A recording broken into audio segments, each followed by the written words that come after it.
Hey guys, how are you all. मेरा नाम है मनदीप सिंह। स्वागत है आपका मेरे चैनल एफएलएम के अंदर। एंड गाइस, आज हम कर रहे हैं लॉ रिलेटिंग टू कॉपीराइट्स।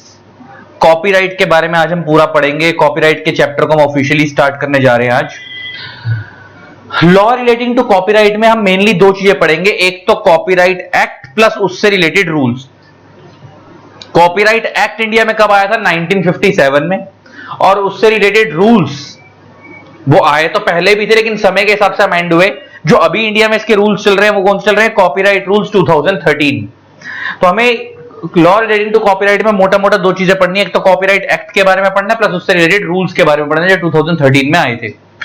अब ये सब कुछ स्टार्ट करने से पहले, बुक से पहले, हम जो हर बार एक बेस बनवाते हैं कि पहले कॉपीराइट होता क्या है, किस चीज पे मिलता है, इस सब के बारे में बात करते हैं। तो आप लोगों को सबको पता है कि हम लोग ऑलरेडी इंटेलेक्चुअल प्रॉपर्टी की सीरीज पढ़ चुके हैं। कॉपीराइट एक इंटेलेक्चुअल प्रॉपर्टी है। कॉपीराइट क्या है? एक इंटेलेक्चुअल प्रॉपर्टी है। इंटेलेक्चुअल प्रॉपर्टी का मतलब क्या होता है? कोई भी ऐसी प्रॉपर्टी जो माइंड से सोच के जनरेट की गई है, that is called intellectual property. इसमें बहुत सारी चीजें आती हैं। पेटेंट आता है, ट्रेडमार्क आता है, डिजाइन्स आते हैं। उसमें से एक चीज क्या है? कॉपीराइट भी है। उसी में से एक चीज क्या है? कॉपीराइट भी है। तो एक काइंड ऑफ, तुमसे कोई पूछे व्हाट इज कॉपीराइट, तो एक काइंड ऑफ क्या है? Intellectual property. सोच समझ के बनाई गई है, दिमाग से सोच के बनाई गई है। किस चीज पे मिलती है ये जनरली जो हमारे को मिलती है, ये मिलती है आर्टिस्टिक और लिटरेरी वर्क पे। किस पे मिलती है? वैसे और भी कई जगहों पे मिलती है, लेकिन जनरली किस पे मिलती है? आर्टिस्टिक और लिटरेरी वर्क पे। लिटरेरी वर्क का मतलब क्या होता है? जैसे आपने कोई बुक लिखी, अब आपको लगता है आपकी बुक कोई चोरी ना कर ले, बुक के कंटेंट को कोई चोरी ना कर ले, तो उसके ऊपर आप क्या लोगे? बुक के ऊपर कॉपीराइट लोगे। तो वो हो गया लिटरेरी वर्क। तो इसको जो लेते हैं वो कौन होते हैं? ऑथर्स, है ना। Same artistic work. Artistic work में कौन आता है? जिसमें कोई आर्ट है और आपको लगता है कि आपकी आर्ट को कोई कॉपी ना कर ले। जैसे एग्जांपल, पेंटर्स, आर्किटेक्ट्स, ये सब किसके एग्जांपल हैं? आर्टिस्टिक वर्क के। जैसे मान लो एमएफ हुसैन है, आपको पता है वो इतने फेमस हैं, वो पेंटिंग्स वगैरह बनाते हैं। अब उनकी पेंटिंग को कोई और कॉपी ना कर ले, उस डिजाइन को, तो उसको हम बोलते हैं कॉपीराइट। उसे हम क्या बोलते हैं? कॉपीराइट। तो कॉपीराइट बेसिकली क्या होता है? कॉपीराइट एक ऐसा राइट है जो उसके ऑथर, जिसने वो राइट क्रिएट करा है, जिसने वो इन्वेंशन क्रिएट करी है, जिसने वो इन्वेंशन, बोलना तो खैर इसे एक कैसे का इन्वेंशन भी होती है, जिसने वो पूरा का पूरा वर्क क्रिएट करा है, यूनिक वर्क क्रिएट करा है, उसके वर्क को प्रोटेक्शन मिल सके, उसके उस काम को, उसकी मेहनत को कोई और चोरी ना कर ले, तो उसको प्रोटेक्शन देने के लिए एक राइट दिया जाता है, दैट इज कॉल्ड कॉपीराइट। क्या है ये? काइंड ऑफ इंटेलेक्चुअल प्रॉपर्टी है। अब अगर मैं आपसे बात करूं तो हमारे इंडिया में ये सबसे पहले अब हम क्या पढ़ने वाले हैं, इसके बारे में कुछ चैप्टर के बारे में बेसिक बेसिक बातें करते हैं। लॉ रिलेटिंग टू कॉपीराइट में इसका जो रेगुलेटरी फ्रेमवर्क है कि इसके अंदर हम क्या क्या पढ़ने वाले हैं। एक तो हम कॉपीराइट एक्ट 1957 के बारे में पढ़ने वाले हैं। दूसरा, इसके अंदर हम कॉपीराइट रूल्स 2013 के बारे में पढ़ने वाले हैं। नेक्स्ट, इसमें आती है एक authorities under the copyright act. जैसे आपको पता है कंपनी लॉ में कई सारी अथॉरिटीज, हमने कंपनी लॉ पढ़ा था तो हमने देखा था कि सर जो कंपनी लॉ से रिलेटेड बॉडी रूल्स बनाती है उसे हम मिनिस्ट्री ऑफ कॉर्पोरेट अफेयर्स बोलते हैं, है ना। जो कंपनी लॉ के अंदर जितने भी फॉर्म फाइलिंग वगैरह होती है वो सारी किसके पास होती है? आरओसी के पास, रजिस्ट्रार ऑफ कंपनी के पास। अगर कंपनी लॉ में कोई डिस्प्यूट हो जाए तो केस कहां जाता है? एनसीएलटी में, नेशनल कंपनी ट्रिब्यूनल में। तो सेम उसी तरीके से यहां पे इस एक्ट में भी कुछ अथॉरिटीज हैं, कुछ बॉडीज हैं। एक बॉडी है जिसका नाम है रजिस्ट्रार ऑफ कॉपीराइट। जिसका नाम क्या है? Registrar of copyright. ये सिमिलर टू आरओसी है। जैसे कंपनी लॉ में आरओसी है, ऐसे यहां पे रजिस्ट्रार ऑफ कॉपीराइट है। आरओसी के पास क्या होता है? पूरे आरओसी का काम क्या है? पूरे कंपनी लॉ को देखना। एग्जीक्यूटिव बॉडी आरओसी क्या है? एक एग्जीक्यूटिव बॉडी। हमने पढ़ा था कि पूरा कंपनी लॉ कंपनी ढंग से फॉलो कर रही है नहीं कर रही है उसको चेक करना, प्लस कंपनी लॉ से रिलेटेड फॉर्म फाइलिंग किसके पास होती है? आरओसी के पास। सिमिलरली यहां पे कौन है? वो आरओसी की जगह रजिस्ट्रार ऑफ कॉपीराइट है इस एक्ट के अंदर। और ये सिमिलर टू आरओसी है, जैसे मैंने लिख दिया, this is similar to ROC in companies act and it is an executive body. मतलब आप जब कॉपीराइट रजिस्टर करवाओगे तो वो इन बॉडीज, रजिस्टर ऑफ कॉपीराइट के बाद रजिस्टर होगा। आप जब इंडिया में आपने कोई क्रिएटिविटी करी और आप उस क्रिएटिविटी को चाहते हो कोई कॉपी ना कर ले, तो उसके लिए आप उसकी कॉपीराइट प्रोटेक्शन लोगे। तो वो कॉपीराइट प्रोटेक्शन के लिए जो अप्लाई करोगे वो किसके पास करोगे? रजिस्टर ऑफ कॉपीराइट के पास। जैसे कंपनी बनाने के लिए आप आरओसी पे अप्लाई करते हो, यहां पे आप रजिस्टर ऑफ कॉपीराइट के पास अप्लाई करोगे। तो ये मैंने लिख दिया, this is similar to ROC in companies act. जैसे वहां पे आरओसी, यहां पे रजिस्टर कॉपीराइट है। ये एक एग्जीक्यूटिव बॉडी है। फिर नेक्स्ट, इस एक्ट के अंदर आप एक बॉडी के बारे में पढ़ोगे, उसका नाम है कॉपीराइट बोर्ड। ये सिमिलर टू एनसीएलटी है। जैसे दो कंपनीज से रिलेटेड या कंपनीज के इंटरनल मैटर से रिलेटेड कोई भी डिस्प्यूट होता है तो कहां जाता है? एनसीएलटी में। सेम अगर कॉपीराइट मैटर से रिलेटेड कोई डिस्प्यूट होगा तो वो जाएगा कॉपीराइट बोर्ड पे। तो ये भी एक क्वासी जुडिशियल बॉडी है। ये क्या है? क्वासी जुडिशियल बॉडी है। It is similar to NCLT. जैसे कंपनी लॉ में एनसीएलटी था, नेशनल कंप्यूटर ट्रिब्यूनल, यहां पे क्या है? वो कॉपीराइट बोर्ड है। तो वहां पे जैसे केस जाता था किसके पास? एनसीएलटी के पास। यहां पे केस किसके पास जाएगा? कॉपीराइट बोर्ड के पास। प्लस इस रजिस्टर ऑफ कॉपीराइट का एक काम और होता है, अगर इस कॉपीराइट बोर्ड को उस केस को देखते के दौरान कोई भी दिक्कत आ रही है, कोई भी परेशानी आ रही है, तो उनको टाइमली असिस्ट भी कौन करेगा? रजिस्ट्रार ऑफ कॉपीराइट करेगा। इनको टाइमली असिस्ट भी करेगा। असिस्ट मींस हेल्प करेगा। किसी भी मैटर से रिलेटेड अगर इनको उस मैटर को समझने में कोई दिक्कत आ रही है, तो रजिस्ट्रार ऑफ कॉपीराइट क्या करेगा? इस कॉपीराइट बोर्ड को हेल्प करेगा उस मैटर को समझाने में। तो बेसिकली इस एक्ट में मेन मोटा मोटा दो बॉडीज भी है। कौन कौन? एक है रजिस्ट्रार ऑफ कॉपीराइट, जहां पे ये सिमिलर टू आरओसी, और दूसरा कौन है? कॉपीराइट बोर्ड, ये सिमिलर टू एनसीएलटी है। रजिस्टर ऑफ कॉपीराइट एक एग्जीक्यूटिव बॉडी है। एग्जीक्यूटिव बॉडी आपको पता ही है, जो इसके इस पूरे एक्ट की एडमिनिस्ट्रेशन को, मतलब एडमिनिस्ट्रेशन को देखेगी एक्ट ढंग से फॉलो कर रही है, ऑर्गेनाइजेशन से नहीं कर रही, इस कॉपीराइट एक्ट की कोई वायलेशन तो नहीं कर रही। और दूसरा, अगर वायलेशन हो गई तो अब उसका केस होगा, तो केस कहां होगा? कॉपीराइट बोर्ड पे होगा। ठीक है, ये हो गया एक वो बेस। अब आगे बढ़ते हैं, categories of works entitled for copyright protection. अब आप मैंने तुम्हारे को बोला ना, नॉर्मली कॉपीराइट आर्टिस्टिक और लिटरेरी वर्क पे मिलता है, लेकिन मैंने तुम्हें बताया कि खाली वहीं तक बात सीमित नहीं है, और भी कई जगहों पे मिलता है। तो कॉपीराइट मोटा मोटा इन 6 चीजों पे मिलता है। अगर आप इन 6 में से कुछ भी काम कर रहे हो तो आपको कॉपीराइट मिलता है। इसके अलावा और भी कुछ जगहों पे मिलता है, हम आगे जाके बात करेंगे, वो इसी की वैरायटी बन जाती है। लेकिन मोटा मोटा जो कैटेगरी बनती है, जो वाइडर कैटेगरी बनती है, वो जनरली 6 बनती है, जिनके ऊपर कॉपीराइट प्रोटेक्शन मिलती है। कि अगर आपने इन 6 में से कोई एक काम भी करा है, तो आप क्या ले सकते हो? उसके ऊपर कॉपीराइट प्रोटेक्शन ले सकते हो। पहला आता है आर्टिस्टिक वर्क। मैंने बताया जैसे एग्जांपल पेंटर, आर्किटेक्ट्स, इसके ऊपर क्या मिलता है? कॉपीराइट। नेक्स्ट आता है ड्रामेटिक वर्क, जो ड्रामास होते हैं ना, जैसे आपने देखा होगा सर्कस भी एक ड्रामा का पार्ट है। प्लस आपने देखा होगा वो नाटक वगैरह जो होते हैं, जैसे आप लोगों ने देखा होगा नेशनल स्कूल ऑफ ड्रामा, जितने बड़े बड़े से नवाजुद्दीन सिद्दीकी हो गया, अनुपम खेर हो गया, ये जितने बड़े बड़े एक्टर्स आप लोग देखते हो, ज्यादातर इन लोगों ने दिल्ली से ट्रेनिंग ली है, नेशनल स्कूल ऑफ ड्रामा से। तो इसमें जो देखो, वो जो अभी तो वो मूवीज में चलेगा, लेकिन उससे पहले वो थिएटर करा करते थे। आपने कभी सुना होगा उनके मुंह से, वो थिएटर करा करते थे, ड्रामा करा करते थे। तो उनके ड्रामा की भी स्क्रिप्ट लिखी जाती है कि ड्रामा कैसे प्रेजेंट होगा, तो वो स्क्रिप्ट को कोई कॉपी ना कर ले। अगर वो उसके ऊपर भी कॉपीराइट लेना चाहे तो उसको ले सकते हैं। ड्रामेटिक वर्क में आ गया। नेक्स्ट आ गया literary works. Literary example books, computer programs. अच्छा, जब आप सॉफ्टवेयर बनाते हैं तो सॉफ्टवेयर की कोडिंग की जाती है, तो वो कोडिंग को कोई कॉपी ना कर ले, पूरी कोडिंग सेट की जाती है ना, तो वो भी अपने आप में क्या है? लिटरेरी वर्क है। आपने कोई बुक लिखी, आपके बुक के कंटेंट को कोई चोरी ना कर ले, वो भी एक लिटरेरी वर्क है। नेक्स्ट आता है म्यूजिकल वर्क। आपने कोई सॉन्ग लिखा, अच्छा, आपका सॉन्ग कोई चोरी ना कर ले। आपने देखा होगा जो सिंगर होता है, जो लिरिसिस्ट होता है, जिसने वो गाना लिखा होता है, आजकल तो बहुत सारे सिंगर ऐसे हैं जो सिंगर प्लस लिरिसिस्ट दोनों खुद ही हैं। जैसे करण औजला हो गया, मैं तो पंजाबी गाने ज्यादा सुनता, तो मुझे आपसे बात कर रहा हूँ। सिद्धू मूसेवाला अब तो एक्सपायर हो गया खैर, लेकिन आपने देखा होगा जितने करण औजला हो गया, सिद्धू मूसेवाला हो गया, ये पंजाबी हनी सिंह हो गया, अगर आप इन लोगों को सबको देखोगे तो इन लोगों के ज्यादातर अगर आप देखोगे तो ये सब सिंगर प्लस ऑथर दोनों थे, सॉरी सिंगर प्लस लिरिसिस्ट खुद ही हैं दोनों, मतलब लिखते भी खुद ही थे, गाते भी खुद थे। तो नॉर्मली जो लिरिसिस्ट होते हैं कि उनके लिरिक्स को कोई चोरी ना कर ले, है ना, या कोई म्यूजिक है जो उसके गाने का म्यूजिक कंपोज कर रहा है, उस म्यूजिक को कोई चोरी ना कर ले, तो ये लोग उस पर भी क्या लेते हैं? कॉपीराइट लेते हैं म्यूजिकल वर्क्स पे। नेक्स्ट है सिनेमैटोग्राफिक फिल्म। सिनेमैटोग्राफिक फिल्म मतलब सिनेमा की बात कर रहे हैं, इसी को शॉर्ट में हम सिनेमा बोलते हैं।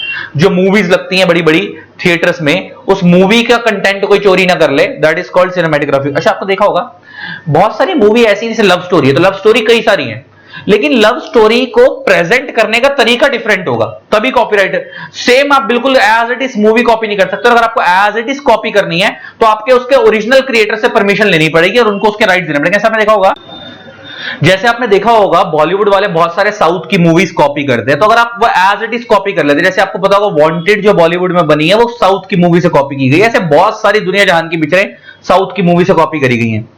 तो ये जितनी मूवीज कॉपी की जाती हैं एज इट इज, इसके लिए उनके ऑथर से राइट लेने पड़ते हैं, अदरवाइज वो कॉपी नहीं हो सकती, वो आपके ऊपर एक्शन ले सकते हैं। अच्छा, आप ना कभी भी कैटेगरी को वो नहीं कर सकते।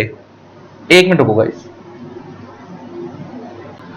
तो मैं कह रहा था सिनेमैटोग्राफिक फिल्म्स हैं, तो इसके अंदर ये जैसे हम लोग फिल्म किसी कॉपी कर रहे हैं तो उसके लिए हमारे को प्रॉपर उनसे क्या लेना पड़ता है? राइट लेने पड़ते हैं। किसी कॉल आ गई थी 1 मिनट के लिए, मैंने रोक दी थी वीडियो। हाँ, तो हमारे को उनसे प्रॉपर राइट लेने पड़ते हैं। अच्छा, मैं एक चीज और कह रहा था कि ऐसा नहीं है कि आप देखो, आप जब कॉपीराइट लेते हो तो आप अपने कंटेंट पे लेते हो, किसी जनरल कैटेगरी पे नहीं लेते। अभी जनरल कैटेगरी क्या मतलब है? जैसे एग्जांपल लेके बात करते हैं, आपने लव स्टोरी बना दी, कोई मूवी बनाई जो लव स्टोरी थी, तो अब ऐसा नहीं है कि कोई दूसरा बंदा लव स्टोरी नहीं बना सकता। लेकिन आपकी लव स्टोरी प्रेजेंट करने का तरीका डिफरेंट होगा, सामने वाले की लव स्टोरी प्रेजेंट करने का तरीका डिफरेंट होगा। एग्जांपल लेके बात करते हैं, मोहब्बतें भी एक लव स्टोरी है, दिल वाले दुल्हनिया डीडीएलजे भी एक लव स्टोरी है ना। अगर जितनी भी पुरानी पिक्चर ले लो तुम लोग, हम लोग तो पुरानी वाली ज्यादा देखते थे ना, मोहब्बतें हो गई, डीडीएलजे हो गई, वीर ज़ारा हो गई, ये सब क्या है, नमस्ते लंदन हो गई, ये सब क्या है, ये सब लव स्टोरीज है, लेकिन सबको प्रेजेंट करने का तरीका डिफरेंट है। तो आप ऐसा नहीं बोल सकते कि मैंने लव स्टोरी बना दी तो सामने वाला लव स्टोरी नहीं बनाएगा क्योंकि मैंने कॉपीराइट ले ली लव स्टोरी पे। नहीं, जनरल कैटेगरी के ऊपर लव स्टोरी पे कॉपीराइट नहीं मिलेगा, उस स्टोरी को प्रेजेंट किस तरीके से किया गया उसके ऊपर कॉपीराइट मिलेगा। सेम अगर आपने कोई एक्शन मूवी बनाई है, आपने वांटेड बनाई है, सामने वाले ने कोई दूसरी तरीके की, शोले भी एक्शन मूवी थी, अब किसी ने दूसरी एक्शन मूवी बनाई है, किसी ने तीसरी एक्शन मूवी बनाई है, तो एक्शन मूवी की कैटेगरी पे कॉपीराइट नहीं मिलेगा, आपने उस मूवी को प्रेजेंट किस तरीके से करा उस पर कॉपीराइट मिलेगा। फिर नेक्स्ट आता है साउंड रिकॉर्डिंग्स। अच्छा, साउंड रिकॉर्डिंग पे भी कॉपीराइट मिलता है। जैसे मान लो रोमांटिक गाना आया तो उसकी साउंड कैसी रखनी है, बीच बीच में आपने देखा हॉरर मूवी है तो बीच में एक साउंड आती है, वो कैसे आएगी, एक्शन चल रहा है, लड़ाई हो रही है तो ठा ठा उस पर कैसी साउंड आनी है। इन साउंड के रिकॉर्डिंग साउंड्स के ऊपर भी आप क्या ले सकते हो, कॉपीराइट ले सकते हो।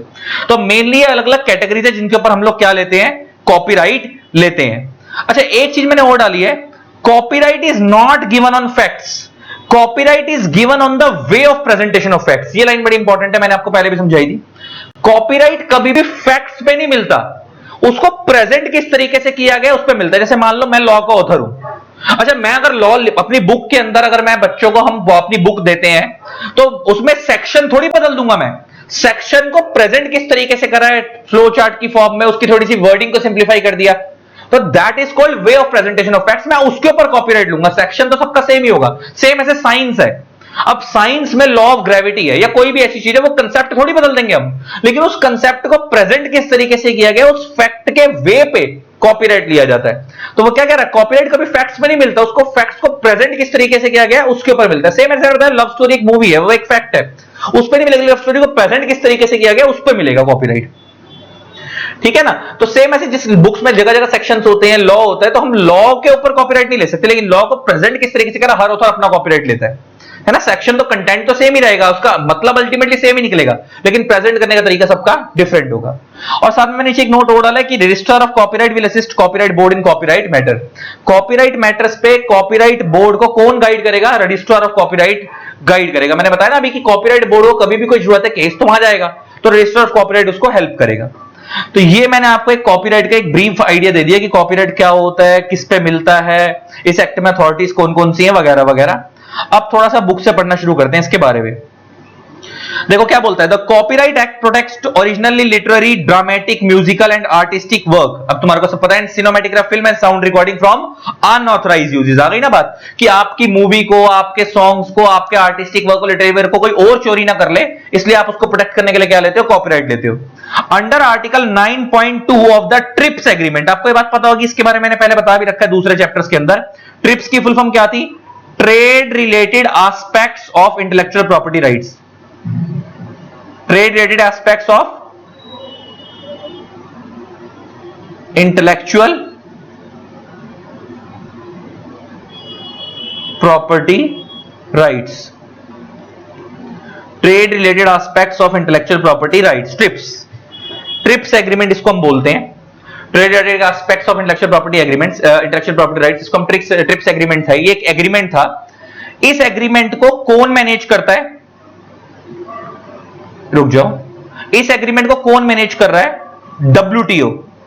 WTO इस एक्ट की एडमिनिस्ट्रेशन, एग्रीमेंट की WTO इस एग्रीमेंट को मैनेज कर रहा है। वर्ल्ड ट्रेड ऑर्गेनाइजेशन एग्रीमेंट को क्या कर रही है, मैनेज कर रही है। इसके अंदर क्या कर रखा है, इस एग्रीमेंट का ऑब्जेक्टिव क्या था कि नॉर्मली जो ये जो इंटेलेक्चुअल प्रॉपर्टी होती है, पेटेंट, कॉपीराइट, ट्रेडमार्क वगैरह, ये नॉर्मली स्टेट वाइज चलते हैं, लेकिन आज के डेट में आपको पता है ग्लोबलाइजेशन का जमाना है ना, तो इंडिया से माल बाहर जा रहा है, बाहर से माल इंडिया में आ रहा है, तो आपके कॉपीराइट को कोई बाहर की कंट्री के लोग कॉपी ना कर लें, या आपकी इन्वेंशन को कोई बाहर के लोग कॉपी ना कर लें, तो उसके लिए इन लोगों ने एक एग्रीमेंट बनाया था जिसका नाम था ट्रिप्स एग्रीमेंट। इस एग्रीमेंट का बेसिकली काम क्या था कि अलग अलग कंट्रीज को बोला गया था कि आप इस एग्रीमेंट को साइन करो, और जो जो कंट्रीज इस एग्रीमेंट को साइन करेंगी, अगर उन कंट्रीज के बीच में कोई आपकी इंटेलेक्चुअल प्रॉपर्टी को चोरी कर लेता है तो उस कंट्री को प्रोटेक्शन मिलेगी, आपको प्रोटेक्शन मिलेगी दूसरी कंट्री से। एग्जांपल लेके बात करते हैं, मान लो आप इंडिया, आपने ट्रिप्स एग्रीमेंट साइन कर रखा है, मान लो कोई यूएसए वालों ने भी ट्रिप्स एग्रीमेंट साइन कर रखा है, तो मान लो यूएसए के किसी बंदे ने आपका इन्वेंशन चोरी कर ली, पेटेंट चोरी कर लिया, तो आप उसके ऊपर ट्रिप्स एग्रीमेंट के बेस पे हेल्प लेकर आप उनके ऊपर एक्शन दिलवा सकते हो। आप यूएस वाले गवर्नमेंट को बोल सकते हो कि उसके ऊपर एक्शन लिया जाए, क्योंकि आप लोग क्या हो, इस एग्रीमेंट के सिग्नेटरी हो। तो इस एग्रीमेंट का काम क्या था, हमेशा तो नहीं, वो कुछ लिमिटेड एस्पेक्ट्स में आपको प्रोटेक्शन दिलवाना, क्योंकि आजकल ग्लोबलाइजेशन का जमाना है। तो कॉपीराइट आपको खाली इंडिया में प्रोटेक्शन नहीं मिलेगी, नॉर्मली तो वैसे इंडिया में मिलती है, लेकिन अगर आपने ट्रिप्स एग्रीमेंट वगैरह साइन कर रखे हैं, इंटरनेशनल एग्रीमेंट साइन कर रखे हैं, सब ट्रीटी साइन कर रखे हैं, तो आपको कुछ हद तक बाहर की कंट्री से भी प्रोटेक्शन मिल जाएगी, अगर उन कंट्रीज में आपका कॉपीराइट चोरी किया गया। अच्छा, there is no copyright protection for ideas, procedure and methods of operation और मैथमेटिकल कंसेप्ट एज सच। अच्छा एक बात बताओ, कॉपीराइट किस पे मिलता है? मैंने तुम्हारे को बताया, आइडियाज पे नहीं मिलता। आपने दिमाग में कुछ सोच रखा है मैं ऐसा बनाऊंगा, जब वो आइडिया पे नहीं मिलेगा। जब आप उस आइडिया को बुक की फॉर्म में, जैसे मान लो आप ऑथर हो, आपने सोचा कि मैं बुक लिखूंगा, वो भी आपके दिमाग में आइडिया है, उस आइडिया पे कॉपीराइट नहीं मिलेगा। लेकिन जब आप उस बुक को फिजिकल फॉर्म दे दोगे, उस बुक को लिख दोगे, तो आप उस बुक के कंटेंट को चोरी ना कर ले, आप उस पे कॉपीराइट ले सकते हो। सेम आपका कुछ करने का प्रोसीजर, अच्छा काम करने का तरीका सबका डिफरेंट है। मान लो आप सीढ़ियों से जाते हो, कोई बंदा लिफ्ट से ऊपर जा रहा है थर्ड फ्लोर पे, और कोई बंदा सीढ़ियों से चल के थर्ड फ्लोर पे जा रहा है, दोनों का ऊपर जाने का प्रोसीजर डिफरेंट है, तो आप उस प्रोसीजर पे कॉपीराइट नहीं ले सकते। सेम मैथमेटिकल कंसेप्ट, अच्छा किसी एक क्वेश्चन को सॉल्व करने कई तरीके होते हैं, आपने अलग तरीके सॉल्व करा, उसने अलग तरीके सॉल्व करा, तो कह रहा है मैथमेटिकल कंसेप्ट है, उसको करने का मेथड है, आप उस पर कोई कॉपीराइट नहीं ले सकते। बेसिकली कोई चीज यूनिक होनी चाहिए, जो आपको लगता है कि आपका मेथड ऑफ सॉल्विंग। और अच्छा, आपको कोई नहा रहा है, अब कोई शॉर्क लेके नहाता है, कोई मग्गा लेके नहाता है, तो ऐसा नहीं है कि वो मग से नहा रहा है तो भाई उसका कॉपीराइट मिलेगा, उसका वो शॉर से नहा रहा है, तो ऐसा कोई मतलब चीज यूनिक होनी चाहिए। और आपको लगता है उसके अंदर आपकी कोई आर्टिस्टिक वर्क है, आपकी कोई इनमें से कोई एक चीज है चाहिए, आर्टिस्टिक, लिटरेरी, ड्रामेटिक और म्यूजिक, मैंने बताया ना फैक्ट्स, मैथमेटिक एक फैक्ट है, उसके अंदर आपका आंसर वो आना है ना, बेसिकली उसमें कुछ नहीं मिलेगा, लेकिन आपने उन फैक्ट्स को प्रेजेंट किस तरीके से करा, आप उसके ऊपर ले सकते हो कॉपीराइट। मेथड्स पे नहीं मिलता जनरली कॉपीराइट, लेकिन साइंस के केस, अगर उस ऑथर ने मगर जो मैथ का ऑथर है, अगर उसने मेथड के अलावा उसको प्रेजेंट अलग तरीके से करा चीजों को, तो उसके ऊपर वो एक बार को शायद कॉपीराइट ले सकता है। Introduction, copyright is a well recognized form of copyright property, form of property right, which had its roots in the common law system and subsequently became to the governed by national laws in each country। Copyright आज के में हर country में govern होता है, हर countries को copyright की जरूरत है।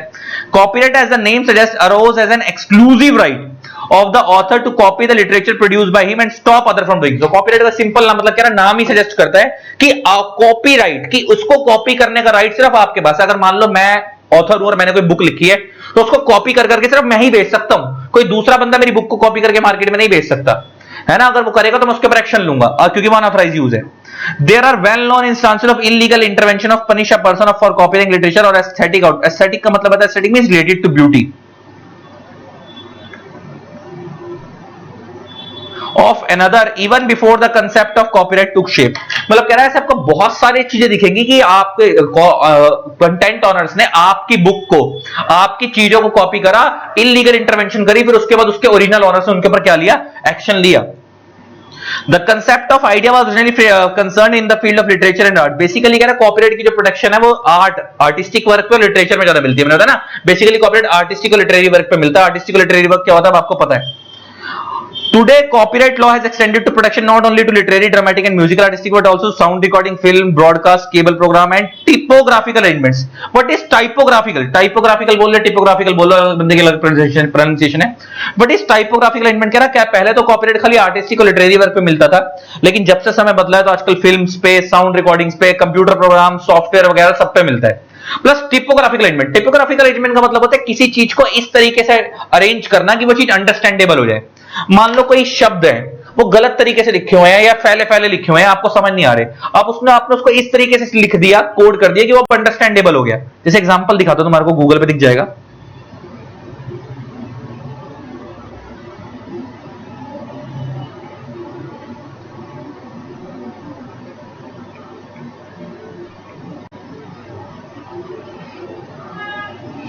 टिपोग्राफी क्या होता है, लो देखो, is the art and technique of arranging the type of make written language legible। legible means understandable, readable, applying when displayed। जैसे एग्जांपल लेके बात करते जरा देखो,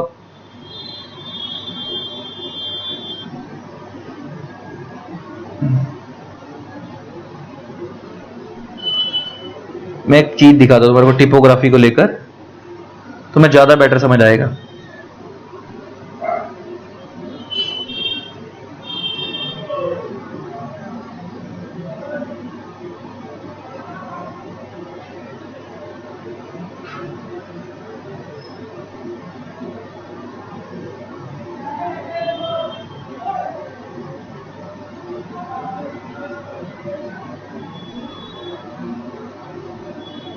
arranging the words in understandable manner is called typography. कुछ example दिखाते हैं, टिपोग्राफी examples.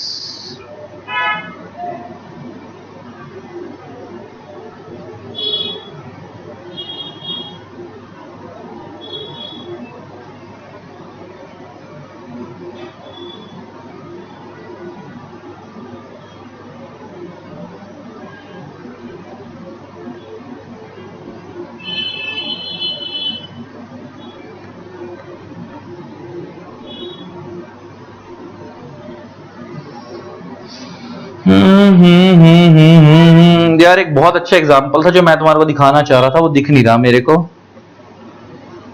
मतलब ले दे के सिंपल होता है टिपोग्राफी का मतलब कि अगर आपको शब्द समझ नहीं आ रहे तो उसको इस तरीके से अरेंज करना था कि आपको बेटर तरीके से समझ आ जाए। टिपोग्राफी जैसे ए है, ये स्मॉल में है, तो इन्होंने कहा ए को और किस तरीके से बेटर प्रेजेंट कर सकते हैं, मीडियम में, ए बड़े तरीके से कर दिया। ये देखो चीज, बर्गर, अच्छा बर्गर में चीज किस तरीके का, किस कलर की होती है, इस कलर की होती है, तो उन्होंने उस तरीके से दिखा दिया है ना। बर्गर ऐसे लिख के चीज का कलर उन्होंने दिखा दिया, ऐसे इन्होंने चीज डाल दी, अनियन, ये सब बनाकर दिखा दिया। टाइपफेस टिपोग्राफी का एक मोटा मोटा एग्जांपल समझ आया। कोई बढ़िया एग्जांपल मिलता तो मैं तुम्हें दिखाता, मैंने देखे थे 3-4 लेकिन अभी नहीं दिख रहे हैं।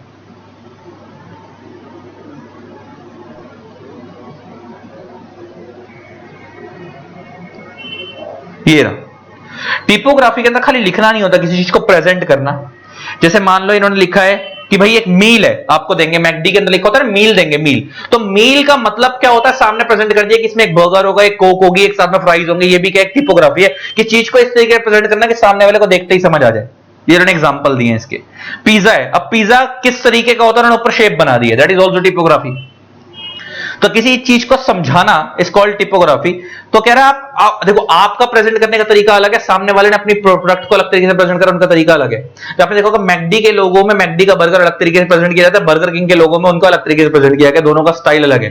तो इस दैट इज ऑल्सो टिपोग्राफी, वो भी टिपोग्राफी है। तो आप उस पर भी क्या ले सकते हो, कॉपीराइट ले सकते हो। इवन कंप्यूटर प्रोग्राम्स, मतलब सॉफ्टवेयर की बात करें, जो फोन में एप्स वगैरह होते हैं, तो जिन लोगों ने उस एप्स को बनाया है वो भी किसके अंदर आते हैं, कॉपीराइट के अंदर ही आते हैं। तो आई होप आपको मोटा मोटा कॉपीराइट का एक आइडिया क्लियर हो गया होगा। अब ये पहले तो बता रहा है कॉपीराइट होता क्या, सब तो मैंने बता ही चुका आपको। कह रहा है इंडिया में कॉपीराइट जो है कॉपीराइट एक्ट 1957 से गवर्न होता है। और ये इंडिया में आया तो 1957 में था, लेकिन समय के हिसाब से बहुत बार अमेंड हुआ। 1983 में अमेंड हुआ, 1984 में हुआ, 1985 में, 1991 में हुआ, 1992 में हुआ, 1994 में हुआ, 1999 में हुआ, 2012 में हुआ, इवन 2021 में भी कॉपीराइट एक्ट को अमेंड किया गया। और इसके अंदर इन्वेंटर्स को प्रोटेक्शन दी गई, और इस एक्ट के अंदर literary, music, software, graphics, choreography, बहुत सारी चीजों को कवर कर दिया गया, पेंटिंग्स वगैरह को। तो कह रहा है आपके वर्क को कोई कॉपी ना कर ले, इसलिए आप उस पर बेटर है क्या लो, कॉपीराइट लो। Band which aim in promoting work and not idea. और देखो इस एक्ट का मेन काम क्या है, आपके वर्क को प्रमोट किया जाए, आपके आइडिया को नहीं। बहुत सारे लोग सिर्फ दिमाग में सोचते हैं, और मैंने बोला खाली सोच पे कॉपीराइट नहीं मिलेगा, सोच को एग्जीक्यूट करके दिखाना पड़ेगा। आपके दिमाग में कोई मूवी है, सोच रखी है, उस पर कॉपीराइट मिलेगा। उस मूवी को आप स्क्रिप्ट की फॉर्म में लिखो ताकि उस मूवी को कोई कॉपी ना करे, आप उस स्क्रिप्ट के ऊपर क्या ले सकते हो, कॉपीराइट ले सकते हो। तो खाली जब तक वो दिमाग में, तब तक कॉपीराइट नहीं मिलेगा, उसे एक लेजिबल फॉर्म में लेकर आना पड़ेगा, उसके बाद आप उस पर क्या ले सकते हो, कॉपीराइट ले सकते हो। अब व्हाट इज कॉपीराइट क्या होता है मैं तुम्हारे को बता ही दिया, इसको बुक से रीड करना शुरू करते हैं इन चीजों को। अब पढ़ना शुरू करते हैं गाइस कि व्हाट इज कॉपीराइट। कॉपीराइट है क्या, अब उसको समझते हैं। व्हाट इज कॉपीराइट, तो कहता है कॉपीराइट और ऑथर्स राइट, इसको हम ऑथर्स राइट भी बोलते हैं, is a legal term used to describe the rights that creators have over their literary and artistic work। अभी मैंने आपको बताया कि भाई कॉपीराइट जो होता है वो आर्टिस्टिक और लिटरेरी वर्क पे मिलता है। आर्टिस्टिक एग्जांपल, इसके अंदर कोई आर्ट छिपी हुई है, आप पेंटर हो, आप डांसर हो, आप आर्किटेक्ट हो, ये सब। और लिटरेरी वर्क एग्जांपल, आप कोई ऑथर हो, आप बुक्स लिख रहे हो, आप सॉफ्टवेयर लिखते हो, वो लिटरेरी वर्क के अंदर आ गया, जो उसकी कोडिंग करते हो। तो आप ऐसा कुछ भी करते हो तो उसको आपको बोला जाएगा क्रिएटर। तो आपको क्या बोला जाएगा, क्रिएटर। तो आपके पास उस लिटरेरी और आर्टिस्टिक वर्क पे एक्सक्लूसिव राइट होना चाहिए कि आपके इस वर्क को कोई और कॉपी ना कर ले। तो इसके लिए आप क्या लेते हो, कॉपीराइट, कि इसके कॉपी करने का राइट सिर्फ आपके पास है, किसी और के पास नहीं है।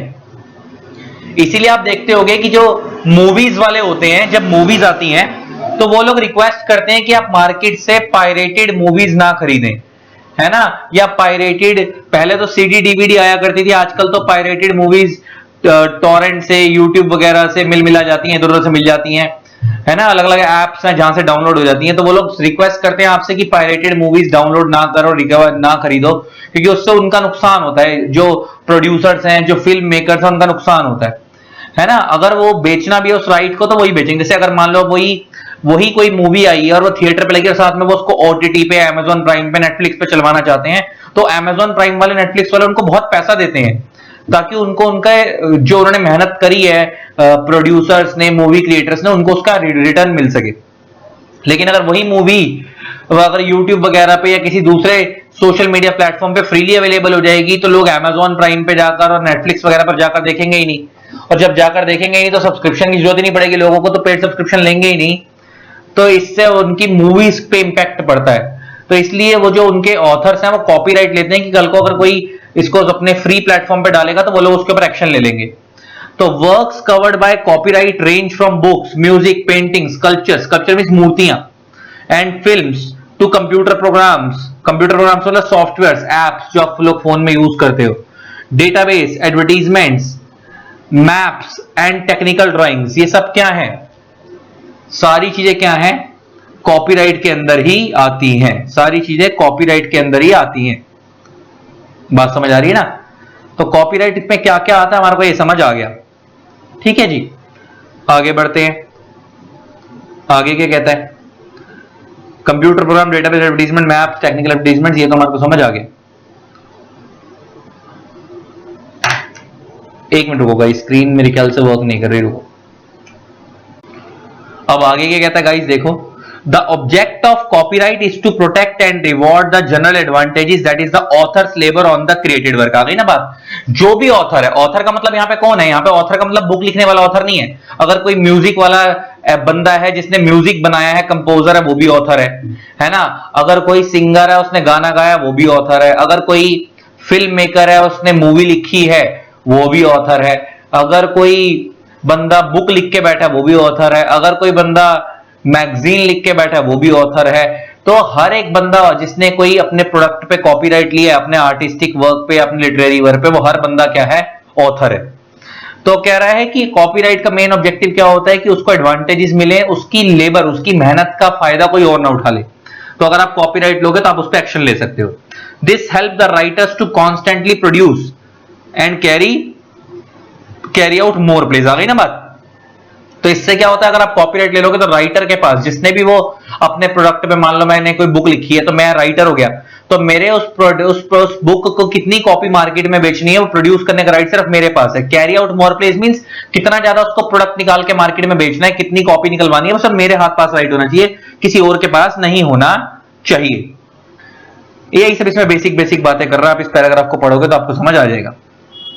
देखो अब यहाँ पर फिर भी फटाफट रिपीट रीड कर लेते हैं। It is important to note that in a given work copyright law protect the type of material communication, not the individual concept, idea, technique और इंडिविजुअल डिटेल्स। आ गई ना बात। देखो वाली बात, मतलब मैं तुम्हारे को ये बात पहले बताई थी कि खाली आइडिया पे, खाली टेक्निक पे, जैसे आपने कोई मैथ को सॉल्व करने का नया फॉर्मूला निकालिया, आपके दिमाग में कोई आइडिया है, इसके ऊपर कोई अलग से वो नहीं मिलता कॉपीराइट। आप उस आइडिया को किस तरीके से प्रेजेंट कर रहे हो उस पर कॉपीराइट मिलता है। आपके दिमाग में कोई चीज है उस पर कॉपीराइट नहीं मिलेगा, जब तक उसे प्रेजेंट नहीं करोगे तब तक कॉपीराइट नहीं मिलेगा। ठीक है जी। A few example of works, देखो यहां पे क्या बोला, that is the reason why work has to be set in a physical form to be covered by copyright। आ गई ना। आपके दिमाग में सोच है कि मैं एक पिक्चर बनाऊंगा, वो पिक्चर पे, सोच पे कॉपीराइट नहीं मिलेगा, लेकिन जब आप उसको फिजिकल फॉर्म में क्रिएट कर दोगे तब आपको कॉपीराइट मिलेगा। या आपके दिमाग में एक कोई मूर्ति है या आपके दिमाग में कोई पेंटिंग है, जब आप सोच रहे हो कि आप बनाओगे, तो उस सोच पे कॉपीराइट नहीं मिलेगा, लेकिन जब उसको आप एक्चुअल में पेंट करके बना दोगे उस पर कॉपीराइट मिल जाएगा। तो देखो भाई क्या रहा है, a few example being tangibly, tangibly का लगा था व्हिच कैन बी सीन और टच, जिसको आप देख सकते हो, छू सकते हो। Set to include stories written on paper and initial canvas painting. आ गई बात। मतलब आपने अगर दिमाग में कोई स्टोरी है या कोई पेंटिंग है, तो जब तक आप उसको एक्चुअल में स्टोरी को लिखोगे नहीं या उस पेंटिंग को एक्चुअल में बनाओगे नहीं, तब तक आप उस पर कॉपीराइट नहीं ले सकते। खाली दिमाग पे काम नहीं चलेगा। और कह रहा है बड़ी सारी चीजों पे कॉपीराइट मिलता है आज के डेट में, सॉन्ग्स पे, बुक्स पे, इमेजेस पे, कंप्यूटर प्रोग्राम्स पे, ईमेल्स पे, है ना। लेकिन आइडियाज पे, टाइटल पे, नेम्स वगैरह पे, इन सब पे कॉपीराइट नहीं मिलता है। हाँ, अगर आपका नेम यूनिक है तो आप उस पर ट्रेडमार्क ले सकते हो, लेकिन कॉपीराइट नहीं मिलता। ठीक है ना, मोटा मोटा बात समझ आ गई। Why should copyright be protected? अब नेक्स्ट क्वेश्चन आता है कि कॉपीराइट को प्रोटेक्ट क्यों किया जा रहा है। भाई सिंपल सा लॉजिक है, ताकि ऑथर को प्रोटेक्शन मिल सके, उसकी मेहनत का उसको फल मिल सके। अगर आपने कॉपीराइट को प्रोटेक्ट नहीं करा, मान लो मैं ऑथर हूं और मैंने बुक लिखी है और मेरे कॉपीराइट को प्रोटेक्ट नहीं किया गया, तो उस बुक को लिखने में जितनी मेहनत लगी थी उसका मेरे को रिटर्न ही नहीं मिल पाएगा। मैं उतना पैसा कमा ही नहीं पाऊंगा उस बुक को बेच के, उतनी कॉपीज बेच के। अगर मान लो अगर मैंने कोई बुक लिखी है और मेरे को लगता है बुक यूनिक है, अगर उस बुक पे मैंने कॉपीराइट ले रखा है और अगर उस बुक की 1000 कॉपी मैं बेच पा रहा हूं, तो वो पूरा 1000 का पैसा मेरे पास आएगा ना। लेकिन अगर वही मेरी बुक को अगर मैंने कॉपीराइट नहीं रखा और दूसरे लोग कॉपी कर करके बेच रहे हैं, तो 200 मैंने बेच दी, 200 किसी और ने, अब सब 5-7 लोगों ने मिलकर बेच दी, तो जितना पैसा एक्चुअल ऑथर पे आना चाहिए तो उस पर तो उतनी मेहनत का आया ही नहीं। तो इसलिए कॉपीराइट को प्रोटेक्शन मिलनी चाहिए, ताकि उसके एक्चुअल ऑनर को प्रोटेक्शन मिल सके उस राइट का, ताकि उसका राइट कोई और कॉपी ना करे, और ताकि इंडिया में और लोगों को भी मोटिवेशन आए कि भाई हम लोग भी अगर मेहनत करेंगे तो हमारे को कॉपीराइट मिल जाएगा, हमारे राइट्स को, हमारी सोच को जो हमने एक फिजिकल टेंजिबल फॉर्म में उतारी उसको कोई कॉपी नहीं करेगा। ठीक है ना, तो अब इसको पढ़ना,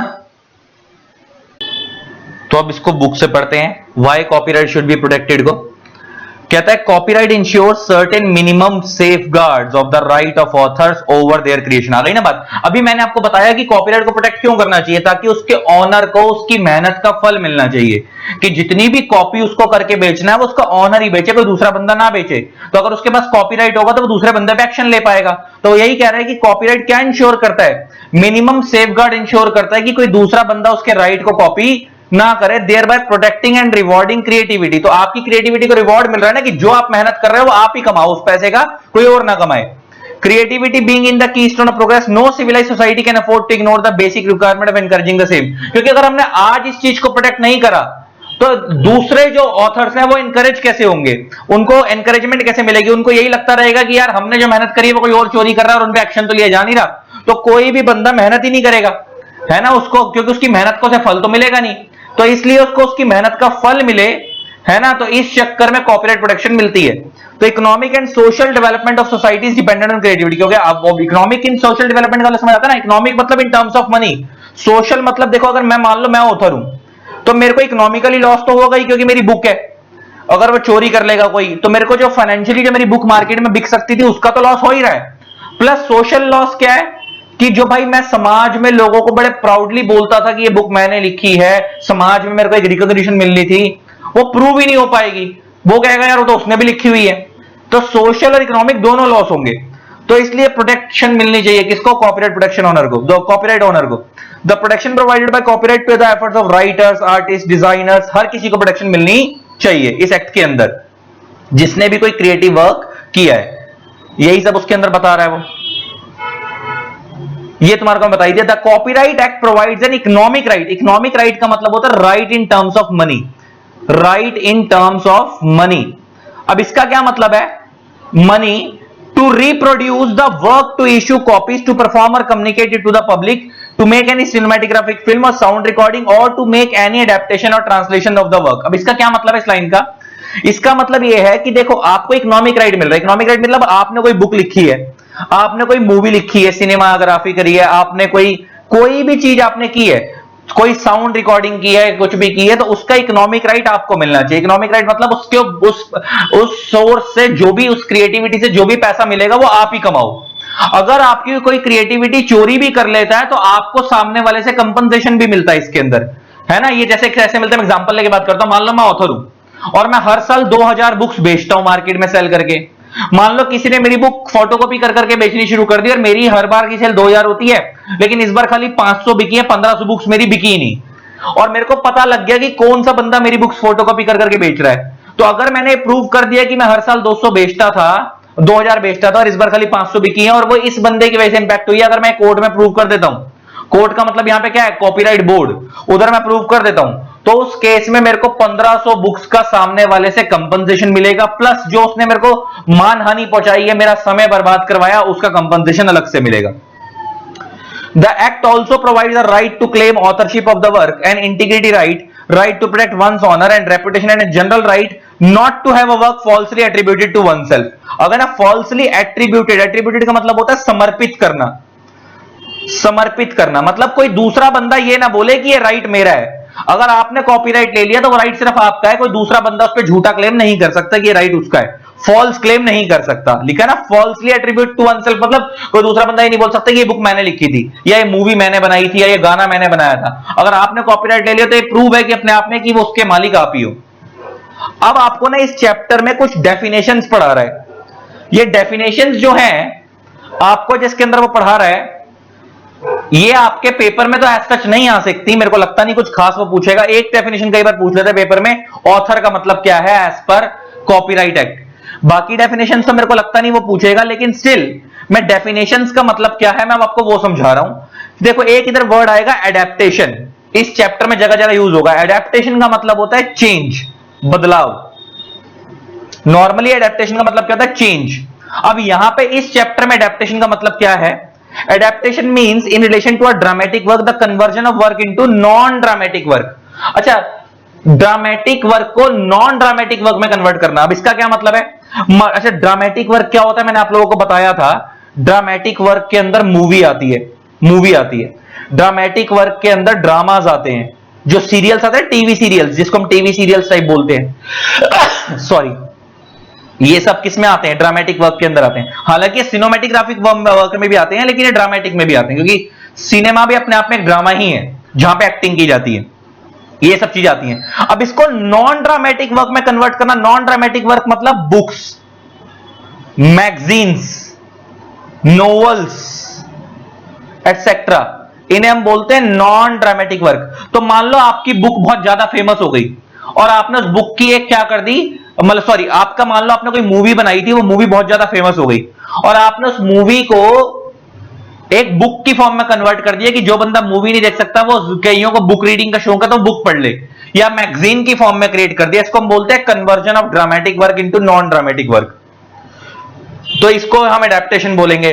दूसरा, in relation to literary work और artistic work the conversion of work into a dramatic work by performance in public और अदरवाइज। ये इसी का अपोजिट है, ये पहले वाले का उल्टा है। यहां पे ड्रामेटिक नॉन ड्रामेटिक में कन्वर्ट हो रहा है, सेकंड वाले में नॉन ड्रामेटिक ड्रामेटिक में कन्वर्ट हो रहा है। नॉन ड्रामेटिक ड्रामेटिक में कन्वर्ट हो रहा है, क्या मतलब क्या है? कन्वर्ट हो रहा है किसमें? ड्रामेटिक में। ये उसी का उल्टा है। अब यहां पे इसका क्या मतलब है?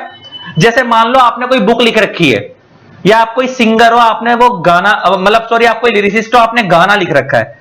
तो जो आपने बुक लिखी है और उस बुक में आपने कोई मूवी की स्टोरी लिखी, जैसे आपको पता होगा चेतन भगत है, आपको याद होगा जो चेतन भगत है, बहुत फेमस ऑथर है, आप लोगों ने इनके बारे में सुना भी होगा। जो चेतन भगत है, उन्होंने 2 स्टेट्स की जो मूवी बनी है ना, 2 स्टेट्स, उसके ऊपर उन्होंने पहले बुक लिखी थी। वो जो 2 स्टेट्स बुक लिखी थी उन्होंने पहले, वो बुक थी बुक थी नॉन ड्रामेटिक वर्क, और बाद में उसी बुक के बेस पे मूवी बनाई गई थी, तो वो मूवी क्या हो गई? Dramatic work. ये प्रैक्टिकल एग्जांपल दे दिया मैंने आपको। तो अगर आप कुछ भी कर रहे हो, ड्रामेटिक को नॉन ड्रामेटिक में कन्वर्ट कर रहे हो या नॉन ड्रामेटिक को ड्रामेटिक में कन्वर्ट कर रहे हो, तो ये सब किस में आता है? एडेप्टेशन में। बदलाव हो गया ना, मैंने बताया ना एडेप्टेशन का मतलब ही क्या होता है? बदलाव। तो ये बदलाव ही तो हो रहा है सब। तो अगर आप ऐसा कर रहे हो, दैट इज कॉल्ड एडेप्टेशन। तो मतलब इस चैप्टर में बता रहा है कि जगह जगह एडेप्टेशन आएगा, तो एडेप्टेशन का मतलब क्या क्या हो सकता है वो बता रहा है कि अगर आप ड्रामेटिक को नॉन ड्रामेटिक में कन्वर्ट कर रहे हो या नॉन ड्रामेटिक को ड्रामेटिक में कन्वर्ट कर रहे हो, सब किसका पार्ट है? एडेप्टेशन का। Plus in relation to a literary or dramatic work, any abridgment of work or any version of the work in which the story or action is conveyed wholly or mainly by means of pictures in a form of suitable for reproduction in a book or in newspaper, magazine, any similar product। अच्छा, आ गई ना बात। मतलब आपने मान लो कोई book story सोची है, अब आप उस स्टोरी को पिक्चर फॉर्म में कन्वर्ट करें। जैसे मैगजीन्स होती हैं बड़ी बड़ी, मैगजीन्स में क्या होता है? आपको बड़ी बड़ी ना, आपने क्या होता है कि उसमें क्या होता है कि आपको पिक्चर फॉर्म में दिखाया जाता है चीजों को। मान लो अगर कोई बच्चा सेब खा रहा है, तो वहां पे एक बच्चे की फोटो बनी होगी, प्लस साथ में उसके हाथ में एक एप्पल होगा, वो खा रहा होगा। That is called magazine. जो आपको जब आप नर्सरी केजी में स्कूल में पढ़ा करते थे, आपको कलरफुल बुक्स मिलती थी, उसमें इस तरीके से दिखाया जाता था। तो कह रहा है अगर आप अपनी लिटरेरी को, अपने ड्रामेटिक वर्क को आप किसी कलरफुल फॉर्म में, मैगजीन की फॉर्म में, पिक्टोरियल फॉर्म में कन्वर्ट कर रहे हो, that is also adaptation. Plus अगर कोई म्यूजिक वर्क है, in relation to music, any arrangement और ट्रांसक्रिप्शन ऑफ द वर्क। अच्छा, एनी अरेंजमेंट और ट्रांसक्रिप्शन ऑफ द वर्क का मतलब कहता है आपने कोई गाना लिखा, अब आप उस गाने को, अब आपने नॉर्मल फॉर्म में लिख रखा है, आप उस गाने को अब आप म्यूजिक दे रहे हो उसके अंदर, या आप उसको प्रॉपर वीडियोग्राफी की फॉर्म में बना रहे हो, तो वो सब भी किस में आता है? एडेप्टेशन में। प्लस कोई भी ऐसा वर्क जिसमें आप कोई भी बदलाव कर रहे हो, सब एडेप्टेशन है। मतलब आ गई ना, ले देके एडेप्टेशन का मतलब क्या है? जिसमें आप ऑल्टरेशन कर रहे हो। एडेप्टेशन का मतलब मैंने तुम्हारे को बता ही दिया, एडेप्टेशन मींस चेंज, बदलाव। तो अगर कोई भी ऐसा वर्क जिसके अंदर आप कोई बदलाव कर रहे हो, जिससे उस चीज का महत्व बदल रहा है, वो सब क्या है? एडेप्टेशन है। एडेप्टेशन क्या होता है समझ आ गया है। ये कम्युनिकेशन टू पब्लिक के बेकार टॉप डेफिनेशन छोड़ दो। अब आता है साउंड रिकॉर्डिंग। इस चैप्टर में साउंड रिकॉर्डिंग का क्या मतलब है? Sound recording means a recording of sound from which sound में बी प्रोड्यूस। ये तो मेरे को बताने की जरूरत नहीं थी वैसे। तो कह रहा है साउंड रिकॉर्डिंग अलग है जहां पे आप साउंड को रिकॉर्ड करते हो। अब अलग अलग तरीके की साउंड होती है। हॉरर मूवी में जो आप पिक्चर देख रहे हो तो अलग तरीके की साउंड आती है, रोमांटिक मूवी में अलग तरीके की साउंड आती है ना। कोई फाइट कर रहे होते हैं, जब दो एक्टर लड़ रहे होते हैं या एक एक्टर और विलन लड़ रहे होते हैं, पीछे वो लड़ने की मारने की आवाज आ रही होती है, वो सब भी क्या साउंड रिकॉर्डिंग का ही पार्ट है। अलग अलग तरीके की साउंड को प्रोड्यूस करना वो किसी सॉफ्टवेयर के थ्रू की जाती है। तो कह रहा है उसका मीडियम कोई भी हो, उसका मेथड कोई भी हो, उससे फर्क नहीं पड़ रहा। लेकिन आप किसी भी मीडियम से अगर अलग अलग तरीके की साउंड प्रोड्यूस कर रहे हो तो वो साउंड रिकॉर्डिंग का पार्ट है। ये तो हो गई थी बेसिक डेफिनेशन। अब आती है ऑथर कौन है। यही मेन डेफिनेशन है ऑथर। इस चैप्टर के अकॉर्डिंग ऑथर किसको मानेंगे? अच्छा, नॉर्मली आप क्या समझते हो कि ऑथर का मतलब क्या है? जिसने बुक लिखी है वो ऑथर है। यहां पे हर बंदा ऑथर है। अब कौन कौन ऑथर है? In relation to a literary और dramatic work the author of the work. जैसे एग्जांपल लेके बात करते हैं, लिटरेरी मतलब कौन? जिसने बुक लिखी है तो वो तो ऑथर है ही है। ड्रामेटिक मतलब जिसने कोई ड्रामा लिखा है वो भी ऑथर है। प्लस अगर in relation to musical work the composer. आप लोग देखते हो कि जब आप गाना सुनते हो, जब आप किसी भी सिंगर का गाना सुनते हो तो वहां पे लिखा होता है कंपोजर, जिसने उस गाने को कंपोज करा है। तो वो जिसने उस गाने को कंपोज करा है, कि कंपोज मतलब होता है किस तरीके से प्रेजेंट करना है गाने को, वो कॉम्पोजिशन क्या किस तरीके से साउंड आएगी वगैरह वगैरह। तो वो बंदा जो कंपोजर है वही कौन है? ऑथर। उस गाने का कंपोजर को हम क्या बोलेंगे? Author. In relation to an artistic work other than a photograph the artist. Artistic work मतलब कौन? जिसने, अगर मान लो कोई मूवी है, जैसे मान लो सलमान खान की मूवी है, तो मूवी एक आर्टिस्टिक वर्क है, तो उसमें जो आर्टिस्ट कौन है वहां पे? सलमान खान। तो वो भी कौन कहलाएगा? ऑथर। वो उस मूवी का ऑथर है। Next, in relation to photograph the person taking the photograph. मान लो अच्छा जो फोटोग्राफर होते हैं तो नॉर्मली वो फोटोग्राफर कौन होगा? ऑथर। तो मान लो अगर आपने कोई फोटो खींची थी बहुत फेमस और आपकी फोटो फेमस हो गई, वायरल हो गई, और आप उस फोटो पे कॉपीराइट लेना चाहते हो तो ले सकते हो। तो वो पर्सन जो उसने वो फोटो क्लिक करी है, अगर उस पर एविडेंस है कि मैंने क्लिक करी है, तो वो पर्सन ही क्या कहलाएगा? Author. Next, in relation to cinematographic और साउंड रिकॉर्डिंग द प्रोड्यूसर। अच्छा एक समझना ध्यान से देखो, अगर तुम एक मूवी के एग्जांपल देखो तो मूवी अपने आप में एक सिनेमा है, तो जो मूवी का प्रोड्यूसर है वो भी ऑथर है। और अगर हम थर्ड पॉइंट से कनेक्ट करें तो जो मूवी का एक्टर था, एक्टर कौन था वहां पे? सलमान खान, वो भी ऑथर है। एग्जांपल जो मैंने लिया था। तो मूवी के अंदर जो आर्टिस्टिक वर्क है, जो उसका आर्टिस्ट है वो एक्टर हो गया, तो वो भी ऑथर है। प्लस उस सिनेमा का जो प्रोड्यूसर है, जिसने वो गाना प्रोड्यूस करा, मतलब जिसने पैसा लगाया है, वो भी कौन है? ऑथर है।